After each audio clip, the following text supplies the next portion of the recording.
Good morning दोस्तों, आप सभी को। जैसा कि हम लोग आज उत्तर प्रदेश में जनगणना 2011 बेस पे पढ़ने वाले हैं कि अभी जो जनगणना हुई वो आई नहीं है, तो जितने भी एग्जाम्स अभी इधर होने वाले हैं उनमें 2011 की जनगणना के अनुसार ही क्वेश्चन किए जाएंगे। ठीक है, तो ये आप सभी लोग जरूर ध्यान रखिएगा। और अगर इसमें ऐसा पूछता है कि विश्व स्तर पर सबसे ज़्यादा जनसंख्या कहाँ की है, तो ये जरूर आप लोग भारत ही लगाइएगा, क्योंकि ये क्वेश्चन परिवर्तित हो चुका है। आज हम जो लोग पढ़ने वाले हैं वो पढ़ेंगे हम जनगणना। ठीक है, उत्तर प्रदेश की जनगणना। और जनगणना अगर हम कहें कि सबसे पहले प्रारंभ कब हुआ था या किसके कालखंड में हुआ था, या नियमित रूप से कब प्रारंभ हुआ और किसके कालखंड में प्रारंभ हुआ, ये कहीं ना कहीं क्वेश्चन आपके दिमाग में बन रहा होगा। तो जैसा कि अगर हम प्रथम जनगणना की बात करते हैं, प्रथम जनगणना, तो प्रथम जनगणना जो थी आपकी वह लॉर्ड मेयो के कार्यकाल में, लॉर्ड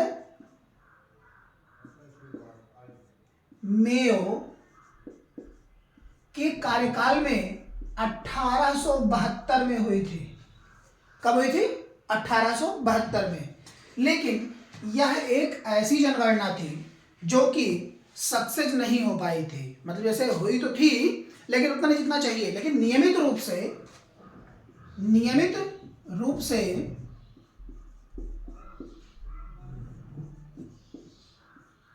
रूप से यह जनगणना जो प्रारंभ हुई वह 1881 में लॉर्ड रिपन के काल में हुई।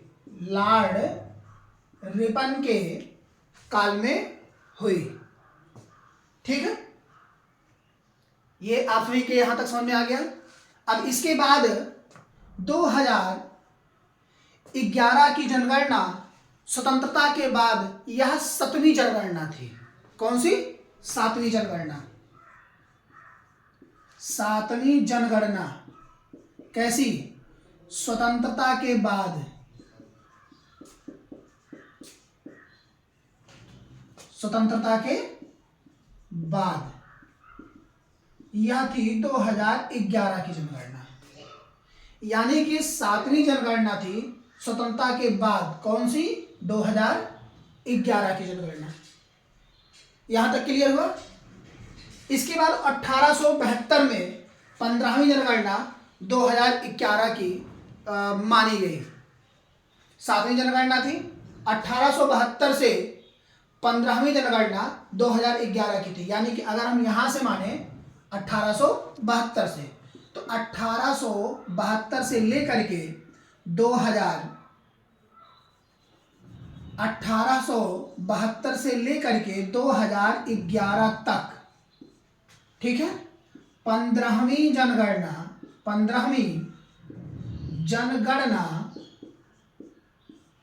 थी। कौन सी? 2011 की। 2011 की जनगणना कौन सी थी?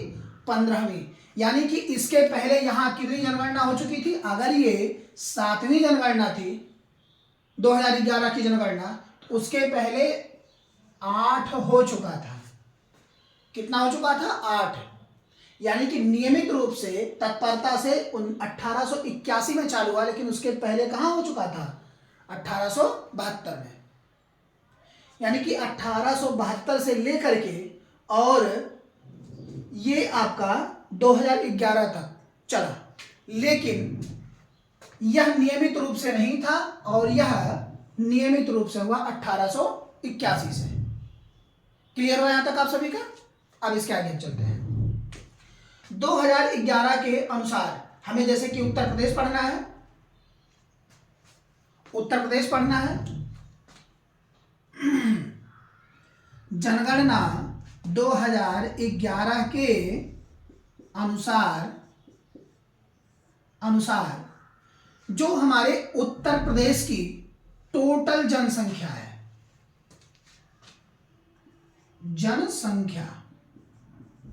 वह कितनी है 2011 के अनुसार? तो वह है 19,12,341।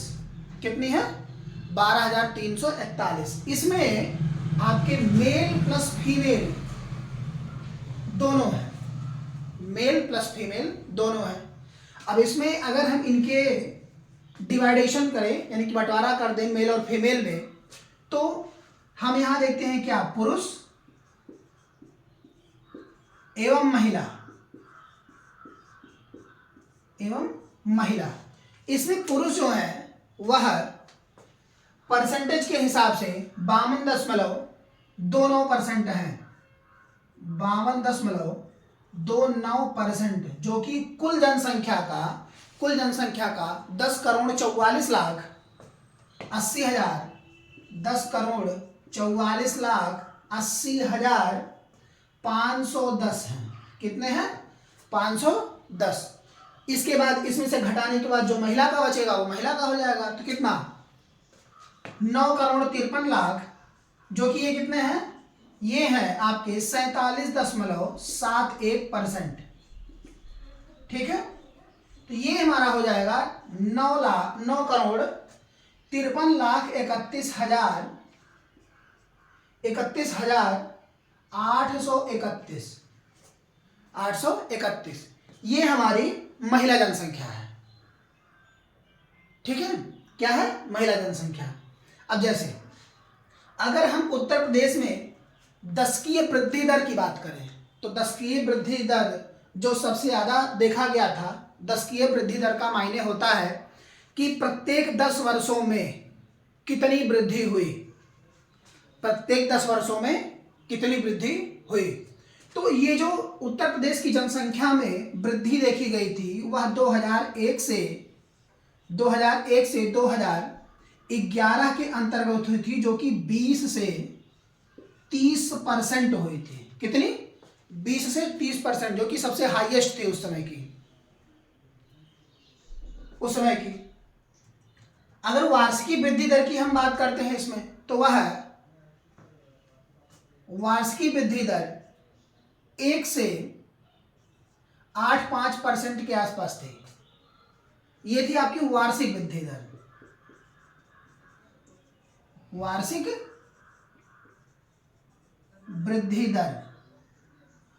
वृद्धि दर। तो ये आप सभी के समझ में आता आ गया? इसको नोट करिए, फिर हम आगे चलते हैं, आगे की हम बात करते हैं इस पर।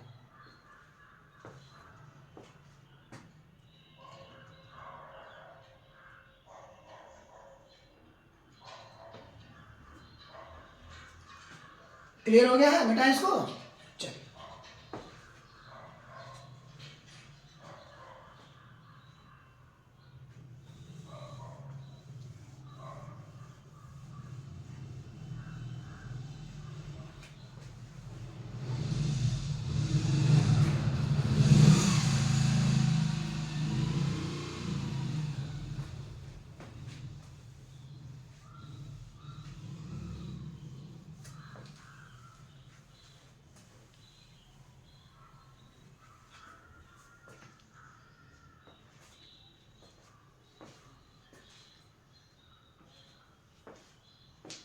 अब हम बात करते हैं सर्वाधिक जनसंख्या वाले जिले। उत्तर प्रदेश में सर्वाधिक जनसंख्या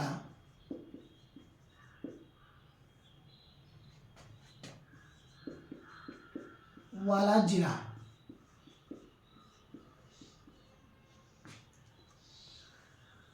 ठीक है, तो इसमें सबसे पहले नंबर पर है प्रयागराज।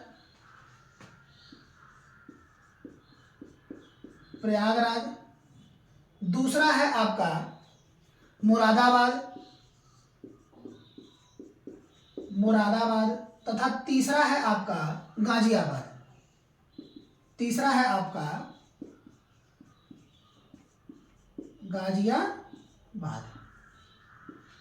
ये आपके सर्वाधिक में है। पहले नंबर पर है प्रयागराज, दूसरे पे है मुरादाबाद, तीसरे पर है गाजियाबाद। और न्यूनतम जनसंख्या ये आपका सर्वाधिक है, न्यूनतम जनसंख्या वाला जिला। ये न्यूनतम जनसंख्या वाला जिला जो आपका है वो पहला है महोबा, महोबा, दूसरा है आपका चित्रकूट, तीसरा है आपका हमीरपुर, हमीरपुर। ये आपके न्यूनतम है, और न्यूनतम में सबसे पहले कौन सा है? महोबा, दूसरा है चित्रकूट, तीसरा है हमीरपुर। ठीक है। सर्वाधिक पुरुष जनसंख्या वाले जिले कौन से हैं? तो सर्वाधिक पुरुष जनसंख्या वाला जो जिला है वो यही तीनों है, प्रयागराज, मुरादाबाद और गाजियाबाद। तो इसी पे ऐसे आप डैश करके लिख सकते हैं, सर्वाधिक पुरुष, सर्वाधिक पुरुष इन्हीं तीनों जिलों में पाए जाते हैं, प्रयागराज, मुरादाबाद और गाजियाबाद। तो हम सर्वाधिक मतलब इसमें न्यूनतम महिला की बात कर लेते हैं, सर्वाधिक महिला की। तो सर्वाधिक महिला जो है वह सर्वाधिक महिला कहाँ पाई जाती हैं? तो पहला है, इसी में का पहला जिला कौन सा? प्रयागराज, प्रयागराज। ठीक है। दूसरा है आपका आजमगढ़, तीसरा है जौनपुर, आर्यमगढ़, तीसरा है आपका जौनपुर। ठीक है। ये आपके तीन ऐसे हैं जिसमें सर्वाधिक महिला है। क्या है? सर्वाधिक महिला। अगर हम इसमें राज्यों के अनुसार सर्वाधिक दृष्टि में यूपी के राज्य मतलब जैसे कि राज्यों के अनुसार अगर हम देखें कि सर्वाधिक वृद्धि के स्थान पर कैसे आता है, तो इसका स्थान उत्तर प्रदेश का आपका 14वां स्थान है। वृद्धि में राज्य के अनुसार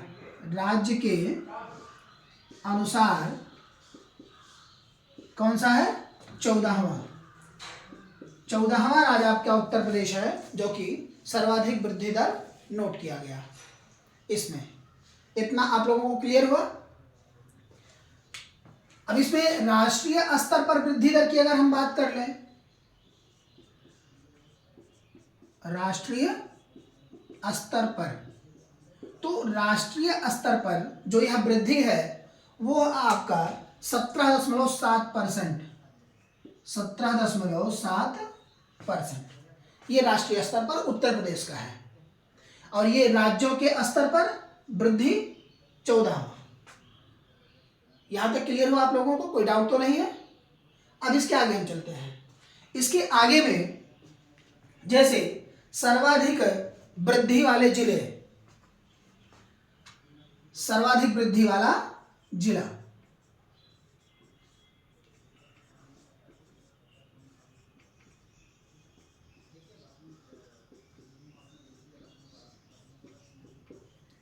सर्वाधिक वृद्धि वाला जिला, इसमें तीन है, गौतम बुद्ध नगर, गाजियाबाद और श्रावस्ती। गौतम बुद्ध नगर, गाजियाबाद, और तीसरा है आपका श्रावस्ती। श्रावस्ती। ये तीनों ऐसे हैं जो सर्वाधिक वृद्धि वाले जिले हैं। क्लियर हुआ? इसको नोट कर लीजिए, फिर हम आगे चलते हैं।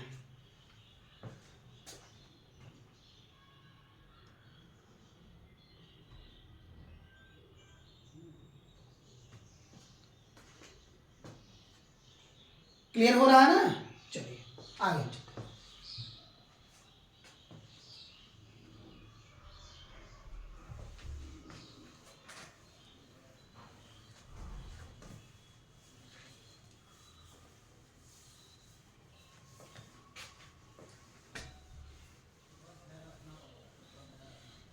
ये जनगणना आप लोगों के लिए मस्ट है, क्योंकि पेपर में अब टाइम बचा नहीं है। कुल मिलाकर के आज 6 तारीख है आपका, 5 दिन और आपके पास शेष है, 6 5 11, यानी कि 4 दिन और आपके पास शेष है। तो उस 4 दिन में आप लोग ऐसा कुछ करिए कि जो मेन टॉपिक हो रिवीजन से संबंधित, जैसे आपकी हिंदी मस्ट होनी चाहिए, हिंदी बढ़िया से तत्सम तद्भव, उसके बाद फिर जो सही करने के लिए लाइन बाय लाइन आते हैं उसमें आप देख लीजिए, फिर पर्यायवाची से संबंधित देख लीजिए क्वेश्चन, ये सारे के सारे जितने आप लगा पाइए, सॉल्व कर पाइए। ये मत करिए कि थ्योरी पढ़ेंगे, नहीं, थ्योरी पढ़िए ही मत, सिर्फ और सिर्फ क्या लगाइए, प्रैक्टिस सेट, खाली प्रैक्टिस सेट आप लोग लगाइए। जितना हो पाए, जितना ज़्यादा से ज़्यादा प्रैक्टिस सेट हो पाए आप लोग बिल्कुल मस्ट भी है हमेशा के लिए लगाइए, क्योंकि थ्योरी अब नहीं काम आने वाली है। प्रीवियस पेपर देखिए, प्रीवियस पेपर में आप ये लोग देखिए कि करंट कहाँ कहाँ से है, किस जगह से पूछा गया है, करंट तैयार करिए। करंट दिसंबर तक आप लोग तैयार कर लीजिए, दिसंबर के बाद के करंट अभी नहीं पूछे जाएंगे क्योंकि अभी हाल ही के हैं। तो इसमें बहुत सारे ऐसे मतलब मुद्दे रहेंगे जो आपसे अभी पूछे नहीं जाएंगे, जैसे राम मंदिर का मुद्दा, क्योंकि इसमें बहुत सारे क्वेश्चंस बनेंगे, जैसे कि राम मंदिर का निर्माण किस शैली में हुआ है।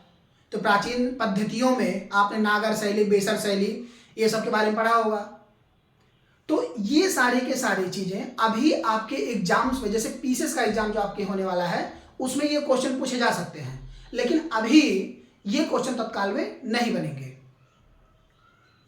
तो ये आप सभी लोग जरूर ध्यान रखिएगा। और ये जनगणना आप लोगों के लिए साधारण शब्दों में इसी वजह से हम बता रहे हैं कि इसका कोई भी एक टॉपिक छूटे ना, और नहीं छूटेगा तो जो भी आप इस क्लास को देखेंगे एकदम अच्छे से तो कवर हो जाएगा आराम से।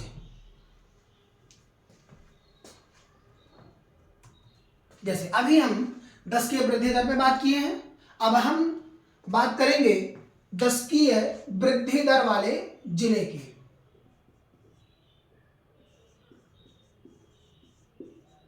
दशकीय वृद्धि दर वाला जिला, ठीक है। तो ये आपका है कानपुर, हमीरपुर और बागपत। कानपुर, हमीरपुर,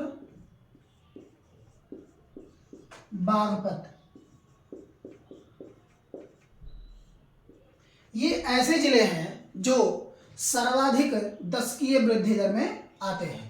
दशकीय अर्थात 10 वर्षों की जनगणना पर दिए हुए रिपोर्ट में जो वृद्धि देखी जाती है उसी को ही हम दशकीय वृद्धि दर कहते हैं। जैसे अभी हम कहें कि 2001 से लेकर 2011, तो 10 वर्ष हुए, प्रत्येक 10 वर्ष पर जनगणना होती है। अभी जैसे 2011 में हुई थी, तो अब कब हुई है, 2021 में, तो ये क्या हुआ, दशकीय हुआ। तो ये चीजें हमेशा आप लोग ध्यान रखिए, कभी भी जनगणना कब होती है, हर 10वें वर्ष, इसीलिए लिखा जाता है दशकीय वृद्धि दर, दशकीय न्यूनतम वृद्धि दर। तो हमेशा दशकीय की बात अवश्य की जाएगी, ये चीज ध्यान रखिएगा। स्वतंत्रता के बाद उत्तर प्रदेश में सर्वाधिक वृद्धि दर कब नोट किया गया, जैसे जब हमारा भारत स्वतंत्र हुआ तो स्वतंत्रता के बाद सबसे ज्यादा वृद्धि कब देखी गई। जैसे उसके पहले तो उतनी वृद्धि थी ही नहीं, क्योंकि जनसंख्या भाई नॉर्मल थी भारत की पहले से भी, क्योंकि चीन सबसे ज्यादा था, दूसरे स्थान पर कौन था, भारत। इसमें क्या हुआ, स्वतंत्रता के बाद आपका 1991 से लेकर 1991 से लेकर, अब 10 वर्ष जोड़िए कितना हो जाएगा, ये आपका 2001,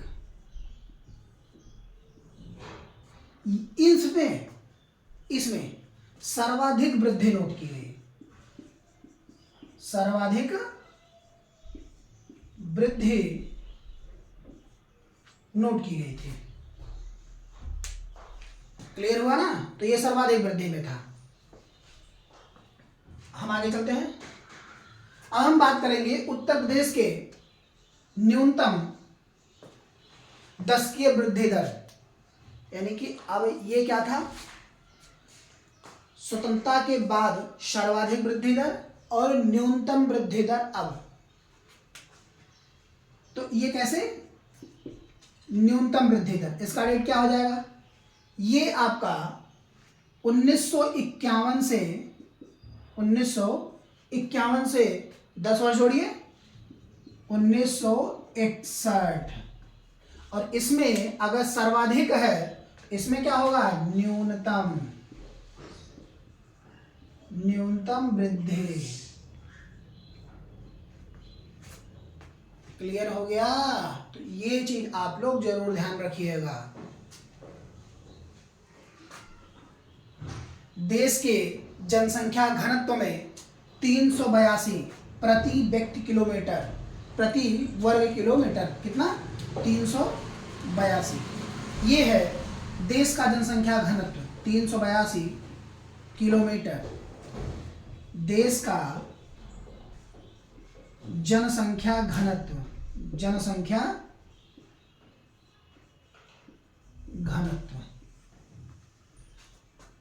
क्लियर हो गया?